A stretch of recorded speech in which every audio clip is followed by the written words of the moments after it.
Redstone, the ore that has basically no use to the casual Minecraft player. But would you believe me that this simple dust holds inside of it the capability of creating some of the most complex machines ever invented? This is how Minecraft Redstone has taught me the basics of computer architecture. The goal of today's video is to create the very beginnings of a real computer in Minecraft from scratch. For most of this challenge, I will not be using popular tutorials that are found online. Instead, I will be falling back to caveman times using books. I know, in a world of ChatGPT, we are going back to the very basics. To keep this video from being 12 hours long, there's only really one simple goal today, and that is to create a very basic calculator to get us familiar with the inner workings of these machines. I will take the time to go into an in-depth explanation of what every step of our circuit does, and even teaching you some Boolean algebra along the way. But before we hop into learning how to build this, I have to talk about today's sponsor of the video. Today's video is sponsored by Southern New Hampshire University, one of the largest accredited non-profit online degree providers in the United States. If you've ever felt stuck in a job you don't love, or maybe you feel like you've hit a wall in your career because of your lack of qualifications, SNHU could be the opportunity you've been waiting for. When I started my education 4 years ago, I felt unsure of my path. I didn't know what I wanted to do, but I knew I wanted to pursue something meaningful. After exploring a few options, I decided on computer science. Not just because of its broad applications and growing demand in the job market, but I realized how much I genuinely enjoy problem solving and creating something new with code. The classes challenged me in ways I never expected, but they also helped me discover strengths I didn't know I had. These moments of growth showed me that the right education doesn't just teach you the skills, it helps you find your passion. That decision to pursue computer science shaped my life in ways I couldn't have imagined. It not only opened the door to exciting career opportunities, but also inspired me to create videos just like this one to share my knowledge and experience I've gained. My goal is to help others realize that no matter where you're starting from, you can achieve something amazing with the right tools, guidance, and dedication.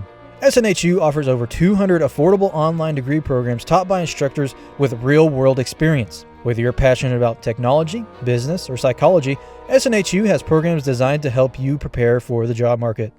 Take the first step in achieving your goals. Click the link in the description or visit snhu.edu/mobsteryt to learn more and see how SNHU can support you on your journey.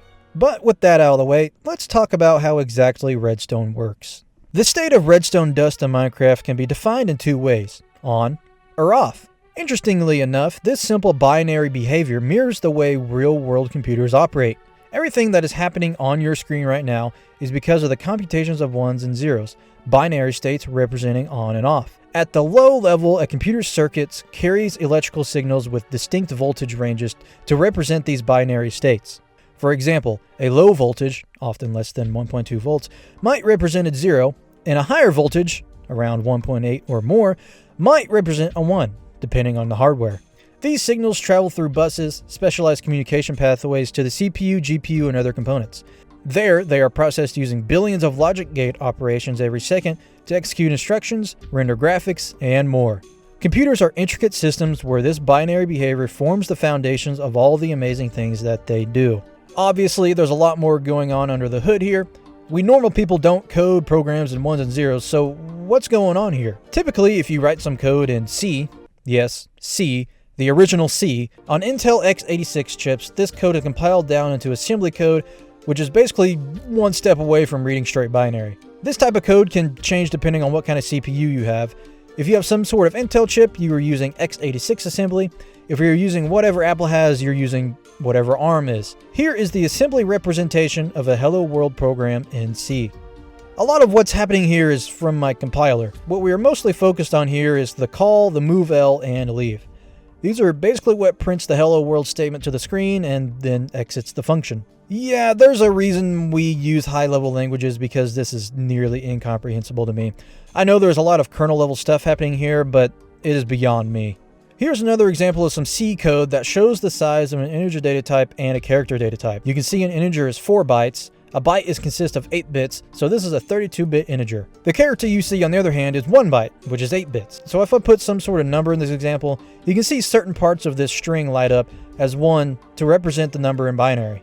Today we will only be worrying about 4-bit numbers, which gives us a limit to how high we can calculate, which is 15 if you count 0. This was an on-the-fly decision because you will see how large some of our circuitry will get very soon. But how does any of this relate to Redstone? Well, let me tell you about the McGraw-Hill Computer Science Handbook, published in 1984. Yeah, this book was last checked out of my library nearly 30 years ago. Inside of this book contains just enough information to get us started creating our first iteration of our calculator. Let me introduce everybody to our logic gates that we will be commonly using. These logic gates work exactly how they do in real life and are the building blocks of our system. We will be using nearly every single one of these in our upcoming builds, and as I go along, I will be showing the truth tables on screen and demonstrating exactly how they work. All of these logic gates comes from the Computer Science Handbook, and our very first gate here, well, isn't really a gate at all. I'm only really including this because the book had it in there and it's called a buffer. Now, all this does is really just copy the signal it was given, and buffers are used for a lot of different things, but in our case, it's really just a redstone repeater to allow us to extend our redstone signal. So, an off signal comes in and an off signal comes out. If an on signal comes in, an on signal comes out. Super easy. Next is our NOT gate. This flips the signal passed through it. This is built by aligning redstone to a block and putting a redstone torch on the back side of that block. So if an off signal comes into this gate, it will output an on signal. If an on signal comes through this gate, then it will output an off signal. Also, super easy. Next up, we have our OR gate. The OR gate is going to accept two inputs here and do something with them. As it is titled the OR gate, if one put is on, then it will output a signal. If both are on, it will still output a signal. But if none are on, then there is no signal output. Next is our AND gate. And similar to the OR gate, its name means exactly what it does.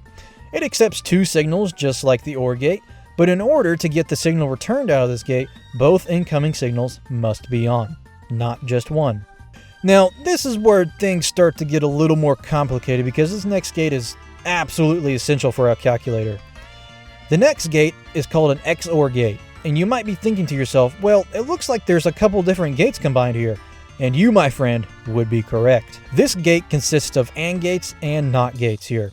And in this very specific pattern here, this XOR gate is only going to output a signal if both input signals are different. Now, there are a couple ones that I skipped here, mostly because we won't be using them, but really they are just similar to their truthy counterpart. But with those out of the way, let's move on to our first real circuit over here, which is one of our first components in our calculator. Here is a fully built out half adder. How this works is when we input two binary numbers, their respective digits will enter this circuit. So in the case of these two binary number representations, 0001, which represents 1, and 0000, which represents 0, we want to add the first bit of the first number and the first bit of the second number at the same time. So in this situation, we have an off signal on the bottom and an on signal coming in on top here. So let's input that into our half adder here. And as you can see, because these signals are different, they will produce this output 1, because binary 1 plus binary 0 is still a binary 1 in this case.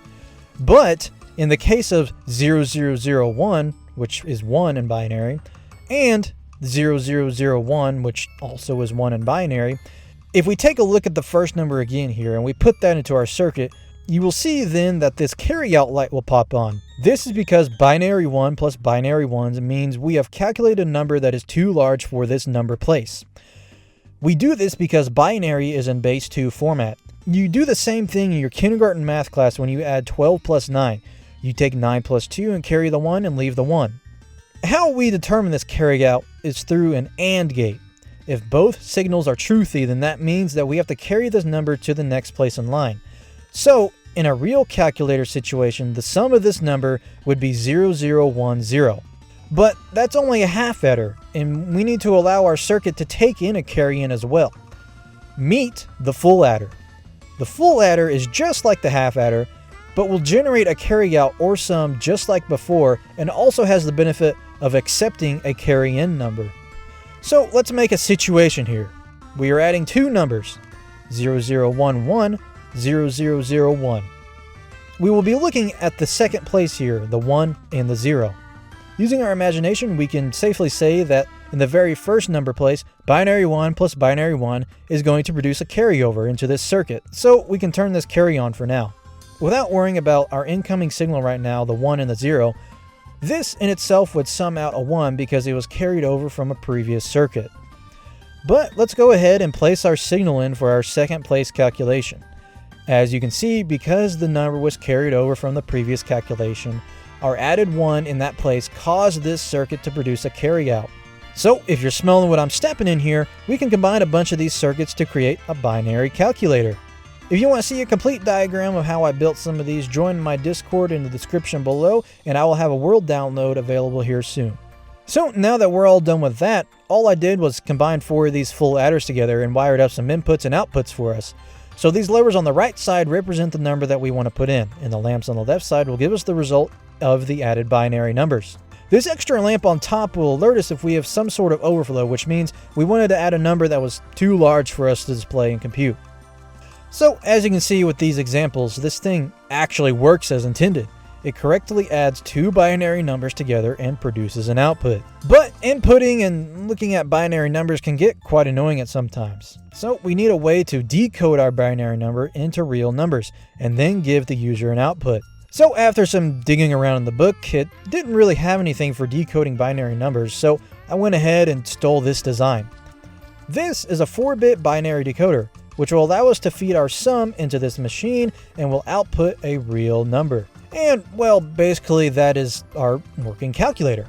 Obviously, there's some things that we can improve here, like first encoding a number that we want to input instead of flicking levers to represent binary, but that is just another level of abstraction that is just a bit too time-consuming for me at the moment. But don't worry, we will be adding to this as time goes on, so if you want to stick around and watch what we can do with the simple power of Redstone, go ahead and hit that subscribe button. If you need help replicating what I did in this video here, like I said, join our Discord below as well, where I will eventually make a world download available as well. But with that being said, I thank you all for watching, and I will see you all next time.